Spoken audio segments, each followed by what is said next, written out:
Madam Chair, I do not want to assume, so I would like to be clarified. Is this the OVP 2025 budget proposal or the confidential funds? Madam Chair, sinabi ko budget eh. Hindi ko sinabing confidential fund. Sinabi ko budget. Medyo mahina yata ang tenga ni Vice President eh. Sinabi ko budget hindi confidential fund. Sinabi ko na wala akong pakialam sa confidential fund. Ang pakialam ko ganito. Meron pang karapatan. Naniniwala ba siya na ang Kongreso ay merong karapatan mag-scrutinize ng budget ng anumang ehensya? To interpolate is Honorable Benny Abante. Salamat po, Madam Chair. Sana po ay matapos na po ito para masimulan na po natin yung budget ng Ombudsman. Po. But anyway, palagay ko po ay alam na po ng taong bayan ang mga nangyayari sapagkat karamihan po ng ating mga colleagues ay nagtanong na tungkol sa confidential fund. Pero gusto ko lang pong tanungin si Madam Vice President, if the representatives of the people, like this House, has all the right to scrutinize the budget of any agency. Madam Chair. Madam Vice President.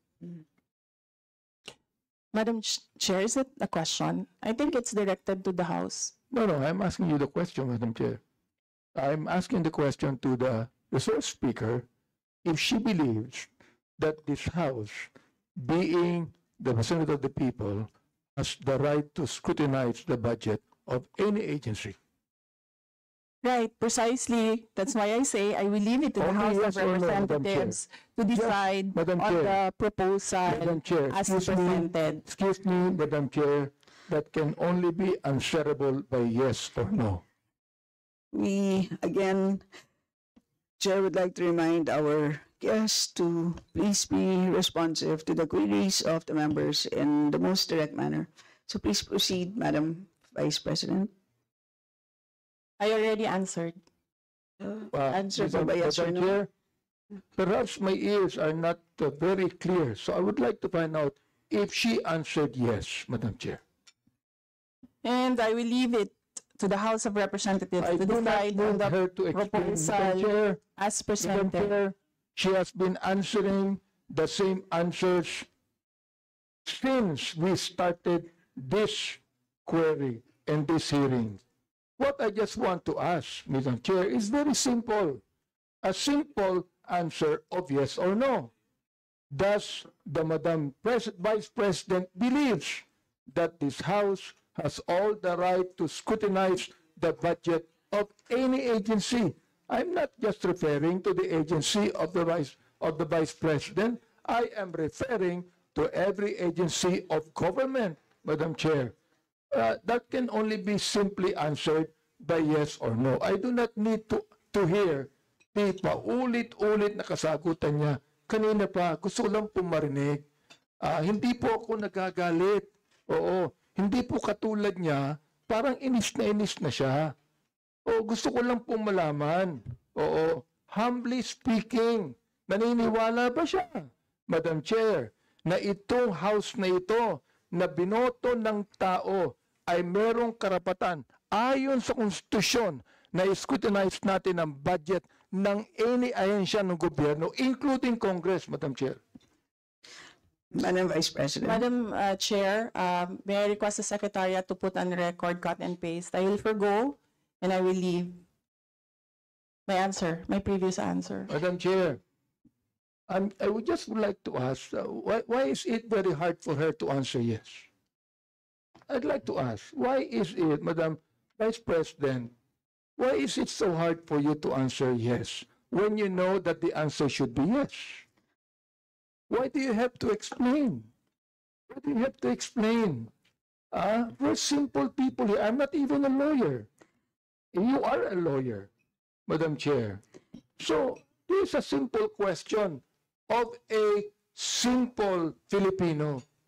meron po bang karapatan ang House na ito na scrutinize ang budget ng bawat ahensya ng gobyerno?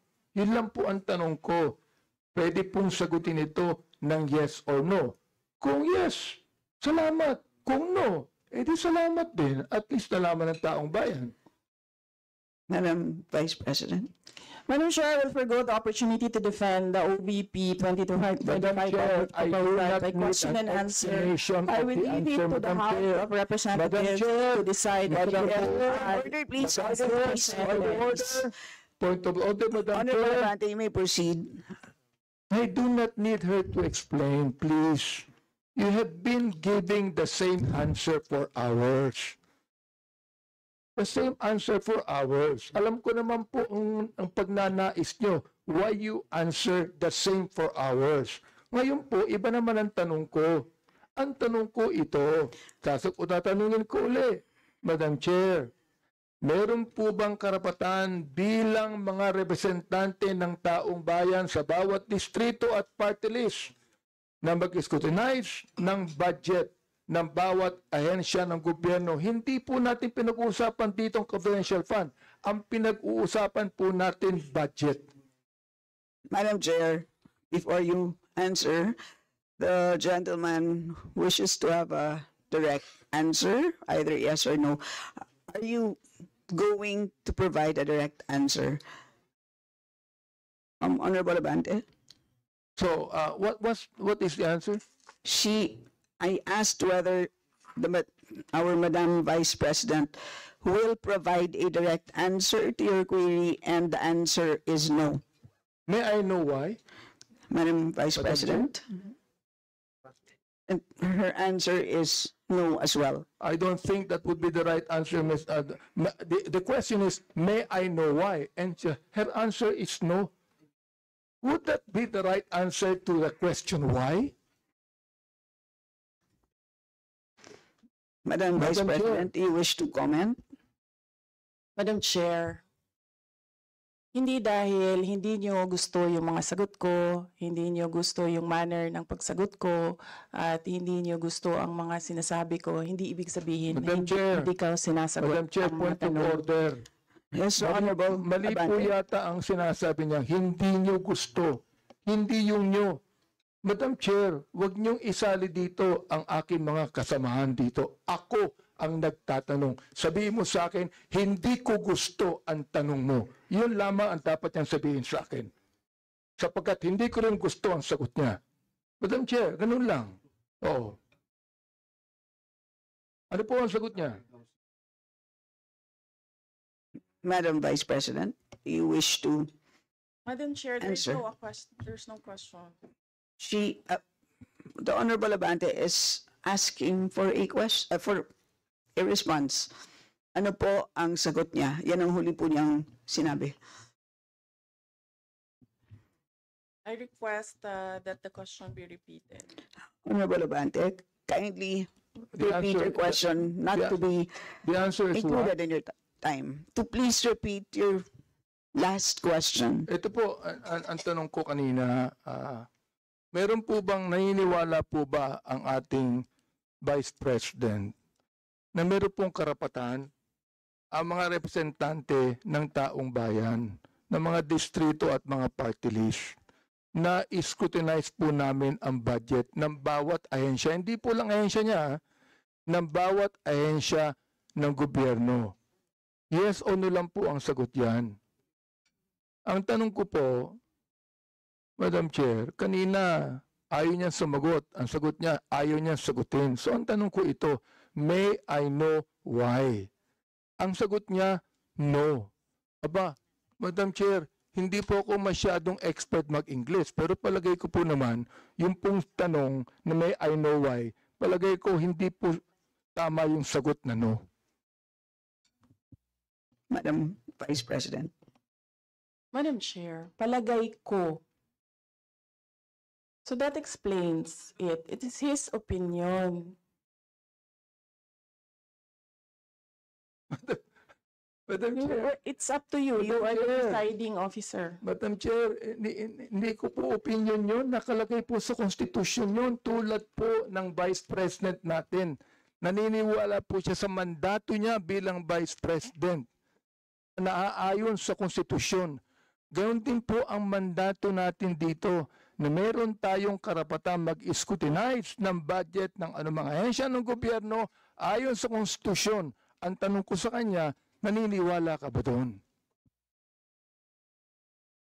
Madam Vice President. Madam Chair, umikot na po tayo. Bumalik na tayo sa simula. Natapos na yon, nasagot na. Ang sinabi, palagay ko, hindi iyan ang tamang sagot. Kung hindi niya gusto yung sagot ko, hindi ibig sabihin na hindi ako sumagot. Madam Chair, palagay ko, hindi po siya sumagot sapagkat inu-audit lamang niya ang sinabi niya. O ito po ang gusto kong tanungin sa kanya. Pag pwede ba, Madam Chair, pakiulit mo yung sagot mo na isinasagot mo ng paulit-ulit kanina pa, Madam Chair. Gusto ko lang ulit marinig. Gusto ko lang ulit ma-record.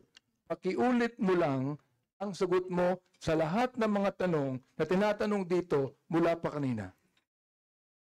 Madam Vice President. Madam Chair, I do not want to assume, so I would like to be clarified. Is this the OVP 2025 budget proposal or the confidential funds? Madam Chair, sinabi ko budget eh. Hindi ko sinabing confidential fund. Sinabi ko budget. Medyo mahina yata ang tenga ni Vice President eh. Sinabi ko budget eh. Hindi confidential fund. Sinabi ko na wala akong pakialam sa confidential fund. Ang pakialam ko ganito. Meron pang karapatan. Naniniwala ba siya na ang Kongreso ay merong karapatan mag-scrutinize ng budget ng anumang ehensya? Yun po ang tanong ko. Sagutin po niya yes or no. Ngayon, ayaw niya sagutin ng yes or no, sabihin niya sa akin ang sagot niya kanina ng paulit-ulit sa lahat ng mga tanong ng ating mga kulig. I will forgo the opportunity to defend the Office of the Vice President 2025 budget proposal by question and answer, and I will leave it to the House of Representatives to decide on the proposal as presented. Madam Chair, maraming salamat po. Ibig sabihin po, yung kasagutan niya na paulit-ulit, naniniwala siya na mayroong karapatan ang Kongresong ito na i-scrutinize ang budget. Kahit ang budget na yan nagsimula ng 2023, meron pa rin karapatan ang Kongresong ito na i-scrutinize ang budget. Maraming salamat, Madam Chair. Maraming salamat po, Vice President. Salamat.